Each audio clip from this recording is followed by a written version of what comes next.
नमस्कार दोस्तों, हमारे यूट्यूब चैनल एग्जाम लर्नर में आपका स्वागत है। दोस्तों, इस वीडियो में हम लोग सुपर टेट 2021 के लिए यानी कि प्राथमिक शिक्षक भर्ती के लिए भारतीय संविधान व हमारी शासन व्यवस्था का अगला पार्ट यानी कि दूसरा पार्ट देखेंगे, जिसमें हम लोग संविधान सभा एवं भारतीय संविधान के बारे में पढ़ेंगे। पहला पार्ट अपलोड हो चुका है, जो लोग नहीं देखे हैं डिस्क्रिप्शन में लिंक आपको मिल जाएगा, वहाँ से देख सकते हैं। तो दोस्तों, वीडियो को लाइक शेयर कर दीजिएगा और चैनल को अभी तक आप सब्सक्राइब नहीं किए हैं तो चैनल को सब्सक्राइब कर लीजिएगा, साथ में बेल आइकन को प्रेस कर लीजिएगा, जिससे आने वाले अगले वीडियो का नोटिफिकेशन आपको पहले मिल जाए। और इसका PDF आपको हमारे टेलीग्राम चैनल पर मिल जाएगा। नीचे डिस्क्रिप्शन में टेलीग्राम का लिंक भी दे दिया गया है, वहाँ से ज्वाइन करके आप PDF डाउनलोड कर सकते हैं। तो चलिए शुरू करते हैं। और दोस्तों, जो है अनअकैडमी पर UP SSC lower foundation batch course 2021 यह 16 दिसंबर से स्टार्ट हो रहा है। तो जो लोग इस बैच से जुड़ना चाहते हैं आप जुड़ सकते हैं। डिस्क्रिप्शन में लिंक दे दिया गया है, वहाँ से जाके जो है आप देख सकते हैं। इसके लिए सबसे पहले आपको अनअकैडमी का लर्निंग ऐप इंस्टॉल करना होगा, उसके बाद सब्सक्रिप्शन लेना होगा। सब्सक्रिप्शन लेने के लिए आप हमारा रेफरल कोड यूज कर सकते हैं एग्जाम लर्नर, जिससे आपको 10% का जो है डिस्काउंट मिल जाएगा। तो ये रेफरल कोड आप ज़रूर यूज कीजिएगा। और अनअकैडमी प्लस का फ्री वीडियो देखने के लिए भी आप ये कोड यूज कर सकते हैं, जिससे आपका वीडियो जो है वो अनलॉक हो जाएगा और उसे आप आसानी से देख सकते हैं। तो जो लोग जो है अनअकैडमी पर UP SSC lower foundation batch को से जुड़ना चाहते हैं, आप डिस्क्रिप्शन में जाके जो है देख सकते हैं। और UPSC अपर सबऑर्डिनेट फाउंडेशन बैच कोर्स 2021 ये आपका 9 दिसंबर से स्टार्ट हो गया है। तो जो लोग इस बैच से जुड़ना चाहते हैं आप, उसके लिए भी जो डिस्क्रिप्शन में लिंक दे दिया गया है, वहाँ से आप जाके जो है ज्वाइन कर सकते हैं। और हमारा रेफरल कोड यूज जरूर कीजिएगा एग्जाम लर्नर, जिससे आपको जो है यदि सब्सक्रिप्शन आप लेते हैं तो वहाँ पे आपको 10% का डिस्काउंट मिल जाएगा। और अनअकैडमी प्लस का जो फ्री वीडियोज आपको जो प्रोवाइड किए जाते हैं, उसे अनलॉक करने के लिए भी आप जो है ये कोड यूज कर सकते हैं एग्जाम लर्नर। तो दोस्तों, सबसे पहले हम लोग देखेंगे संविधान सभा एवं भारतीय संविधान यानी कि constituent assembly and Indian constitution. तो इसमें सबसे पहले हम लोग पढ़ेंगे संविधान सभा के बारे में यानी कि कॉन्स्टिट्यूएंट असेंबली के बारे में। तो संविधान सभा के सदस्यों का चुनाव यह प्रांतीय विधानसभाओं के सदस्यों द्वारा अप्रत्यक्ष रूप से किया गया। प्रश्न बन सकता है कि संविधान सभा के सदस्यों का चुनाव किसके द्वारा अप्रत्यक्ष रूप से किया गया? तो प्रांतीय विधानसभाओं के सदस्यों के द्वारा। उसके बाद अगला है प्रांतों से प्रतिनिधियों की संख्या का निर्धारण प्रति 10 लाख की जनसंख्या पर एक प्रतिनिधि के हिसाब से किया गया। ये संख्या याद रखिएगा, प्रति 10 लाख की जनसंख्या पर एक प्रतिनिधि का जो है चुनाव किया गया था। उसके बाद अगला है संविधान निर्माण निकाय की सदस्य संख्या 389 निर्धारित की गई।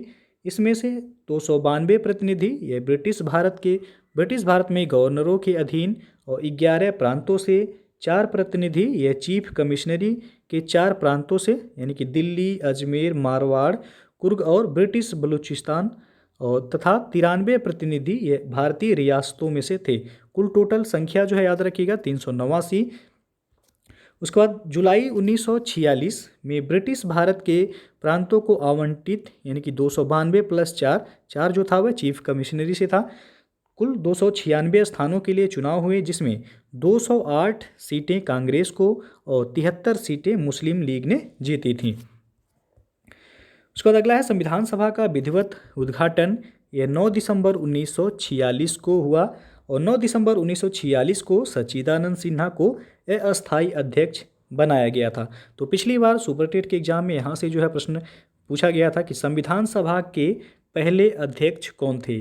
तो ये जो है दोनों ऑप्शन में दिया गया था, सच्चिदानंद सिन्हा भी दिया गया था ऑप्शन में और डॉक्टर राजेंद्र प्रसाद, लेकिन जो है आयोग सच्चिदानंद सिन्हा को सही किया गया था, उसमें अस्थायी और अस्थायी नहीं पूछा गया था। तो याद रखिएगा, यदि यह पूछा जाएगा कि संविधान सभा का पहला अध्यक्ष कौन था, तो डॉक्टर सच्चिदानंद सिन्हा, इन्हें 9 दिसंबर 1946 को अस्थायी अध्यक्ष के रूप में जो है चुना गया था।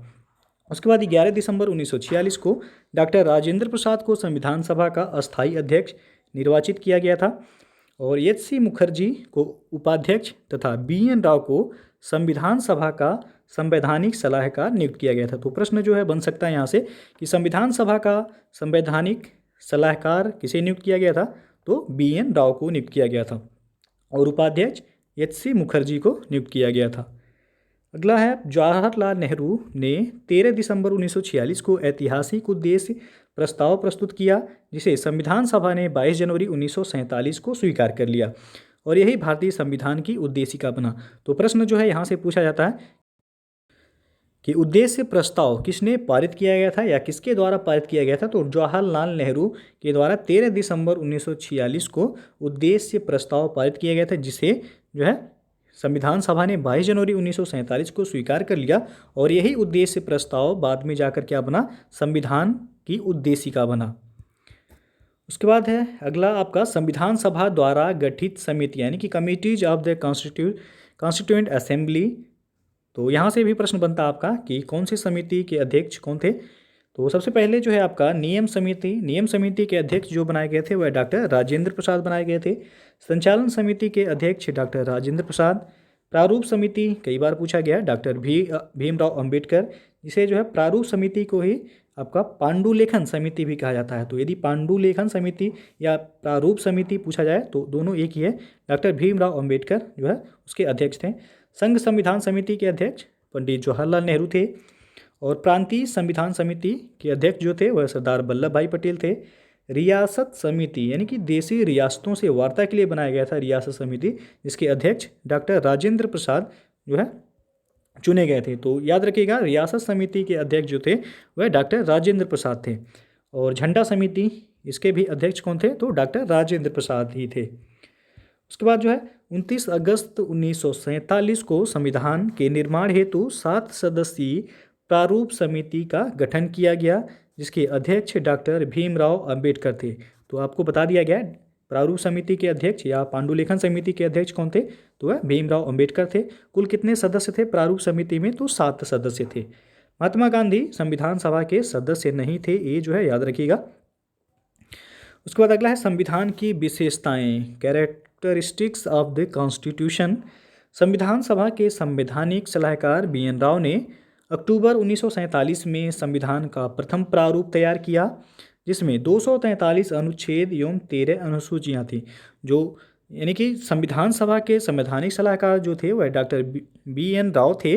और इन्होंने जो प्रारूप तैयार किया था उसमें 243 अनुच्छेद थे और 13 अनुसूचियाँ थीं।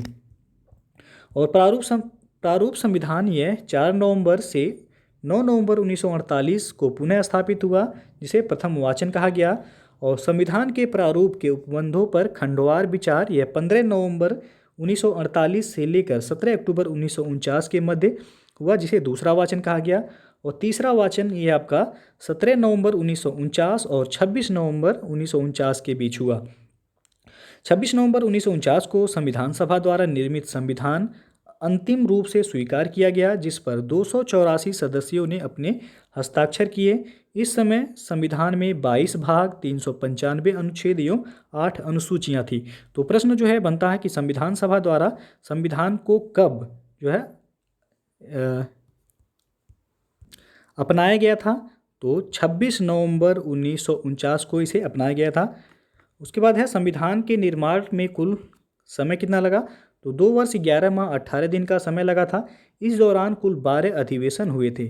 तो याद रखिएगा संविधान के निर्माण में कुल 2 वर्ष 11 माह 18 दिन लगे, जिस दौरान कुल 12 अधिवेशन हुए थे।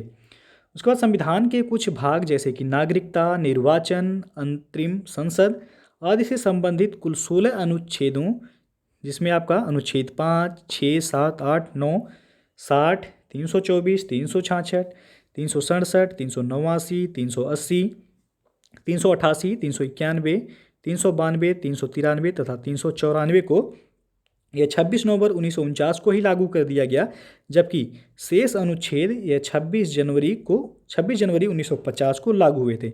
तो प्रश्न बनता है कि संविधान को पूर्णतः कब लागू किया गया, तो वह आपका 26 जनवरी 1950 को लागू किया गया, जबकि कुछ अनुच्छेद ऐसे थे जिसे 26 नवंबर 1949 को ही लागू किया गया था, जिसमें कुल 16 अनुच्छेद थे। उसके बाद जो हम लोग देखेंगे भारतीय संविधान के स्रोत। तो सबसे पहला इसमें भारत शासन अधिनियम 1935। भारत शासन अधिनियम 1935 से संघात्मक व्यवस्था लिया गया था, न्यायपालिका की व्यवस्था, लोक सेवा आयोग, नियंत्रक एवं महालेखा परीक्षक, ये सभी भारत शासन अधिनियम 1935 से ही जो है लिए गए थे। आपको बता दें कि ज़्यादातर यानी कि 250 अनुच्छेद करीब करीब भारत शासन अधिनियम से भारतीय संविधान में जो है आपका ज्यों का त्यों जो है ले लिया गया था। उसके बाद जो है जर्मनी के संविधान से आपातकालीन उपबंध लिए गए हैं। पूर्व सोवियत संघ का संविधान से मूल कर्तव्य, पंचवर्षीय योजनाएं यानी कि रूस से पूछा जाए तो मौलिक कर्तव्य और पंचवर्षीय योजनाएं लिया गया है। अमेरिका के संविधान से देखा जाए तो मौलिक अधिकार लिया गया है, सर्वोच्च न्यायालय लिया गया है, न्यायिक पुनरावलोकन एवं न्यायपालिका की स्वतंत्रता, ये कहाँ से लिया गया है तो अमेरिका के संविधान से लिया गया है। उसके बाद कनाडा के संविधान से देखा जाए तो सरकार की संघीय व्यवस्था, केंद्र के पास अवशिष्ट शक्तियाँ, संघ तथा राज्य के बीच शक्तियों का वितरण, राष्ट्रपति पर महाभियोग की प्रक्रिया, उपराष्ट्रपति का पद एवं राज्यसभा में पदेन सभापति, ये सभी कनाडा के संविधान से लिए गए हैं। उसके बाद अगला है ब्रिटिश संविधान। ब्रिटेन के संविधान से संसदीय प्रणाली लिया गया है, एकल नागरिकता लिया गया है और विधि का शासन, तीनों याद रखिएगा। ज़्यादातर पूछा जाता है संसदीय प्रणाली और एकल नागरिकता किस देश के संविधान से लिया गया है तो ब्रिटेन के संविधान से लिया गया है। उसके बाद अगला है आपका ऑस्ट्रेलिया का संविधान। तो यहाँ से 7वीं अनुसूची का समवर्ती सूची लिया गया है और केंद्र राज्य संबंध, दो चीज़ें ऑस्ट्रेलिया के संविधान से लिया गया है, याद रखिएगा। 7वीं अनुसूची की समवर्ती सूची यानी कि समवर्ती सूची पूछा जाए किस देश के संविधान से लिया गया है तो ऑस्ट्रेलिया के संविधान से, और केंद्र राज्य संबंध ये भी आपका ऑस्ट्रेलिया से ही लिया गया है। उसके बाद अगला है आयरलैंड के संविधान से राज्य के नीति निर्देशक तत्व लिए गए हैं, राष्ट्रपति के निर्वाचक मंडल एवं निर्वाचन की पद्धति, और राष्ट्रपति द्वारा राज्यसभा में समाज सेवा, साहित्य, कला एवं विज्ञान के क्षेत्र में ख्याति प्राप्त व्यक्तियों का मनोनयन ये भी आपका आयरलैंड के संविधान से ही लिया गया है। तो इतनी चीज़ें यानी कि राज्य के नीति निर्देशक तत्व, राष्ट्रपति के निर्वाचन मंडल एवं निर्वाचन की पद्धति, और राष्ट्रपति द्वारा राज्यसभा में समाज सेवा, साहित्य, कला एवं विज्ञान के क्षेत्र में ख्याति प्राप्त व्यक्तियों का मनोनयन ये आयरलैंड के संविधान से लिया गया है।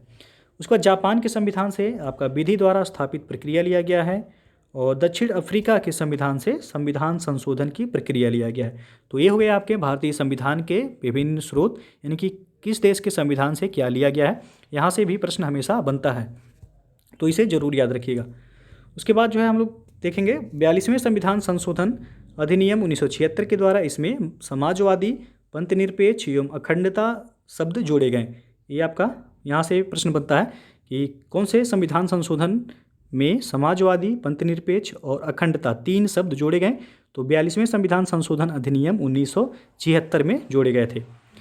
उसके बाद है प्रस्तावना को न्यायालय में परिवर्तित नहीं किया जा सकता है, और सर्वोच्च न्यायालय ने केशवानंद भारती बनाम केरल राज्यवाद 1973 ईस्वी में कहा कि प्रस्तावना जो है संविधान का अंग है, इसलिए संसद जो है वह प्रस्तावना को संशोधित कर सकती है। तो ये जो है इंपॉर्टेंट है, यहाँ से हमेशा प्रश्न बनता है केशवानंद भारती बनाम केरल राज्यवाद या 1973 में, इसमें जो है सर्वोच्च न्यायालय द्वारा कहा गया था कि प्रस्तावना वह संविधान का अंग है, इसलिए संसद प्रस्तावना को संशोधित कर सकती है। तो दोस्तों जो है आज के वीडियो में बस इतना ही। तो इस वीडियो में हम लोग जो है आप देख सकते हैं कि भारतीय संविधान के स्रोत को पढ़ें। यहाँ से प्रश्न जो है हमेशा पूछा जाता है भारतीय संविधान के स्रोत से। उसके बाद जो है ये संविधान सभा, यहाँ आप जो है देख सकते हैं प्रारूप समिति हमेशा जो है यहाँ से प्रश्न बनता है कि प्रारूप समिति के अध्यक्ष कौन थे। तो प्रारूप समिति के अध्यक्ष डॉक्टर भीमराव अंबेडकर थे। कुल 7 सदस्य थे इसमें, इनका नाम जो है याद रखिएगा, कभी कभी पूछ लिया जाता है। तो सबसे पहले जो थे वह NG आयंगर थे, उसके बाद दूसरे थे BL मित्रा, उसके बाद जो है तीसरे थे KM मुंशी, उसके बाद चौथे थे DP खेतान, और 5वां जो सदस्य थे कृष्ण स्वामी आयंगर थे, और सैयद मोहम्मद सादुल्लाह।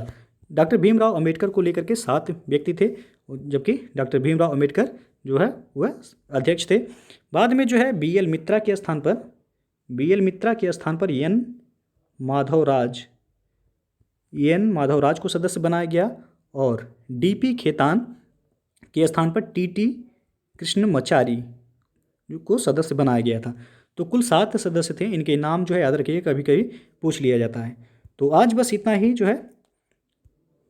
यदि वीडियो पसंद आया हो तो लाइक शेयर कर दीजिएगा, और चैनल को अभी तक आप सब्सक्राइब नहीं किए हैं तो चैनल को सब्सक्राइब कर लीजिएगा, साथ में बेल आइकन को प्रेस कर लीजिएगा, जिससे आने वाले अगले वीडियो का नोटिफिकेशन आपको पहले मिल जाए। और इसका PDF आपको हमारे टेलीग्राम चैनल पर मिल जाएगा, नीचे डिस्क्रिप्शन में टेलीग्राम का लिंक दे दिया गया, वहाँ से ज्वाइन करके आप PDF डाउनलोड कर सकते हैं। तो वीडियो को पूरा देखने के लिए बहुत बहुत धन्यवाद।